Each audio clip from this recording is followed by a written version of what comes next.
Hello guys, magluto day ko og wings. So ako ana ni siyang na hiwa-hiwa, na hiwa gamay. Ito nga na ko kay dagko. So butangan na to garlic, then na ako'y flour. Butang tagamay nga asin. So nagbutang ko day ani paminta guys. Tang tag usa ka itlog. Tapos flour, daw ka kutsara. So ato na siyang i-mix guys. So, i-mix na siya na ito, guys. Ito na yung lamutakon. So, yung ani na ni siya, guys. So, nara. Ako ada ni siya gipabugnawan, guys, ganina mga 10 minutes after na kung nagikuan. So, magluto na ta, guys.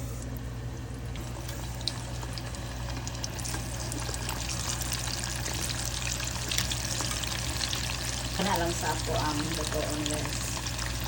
So, ito na guys.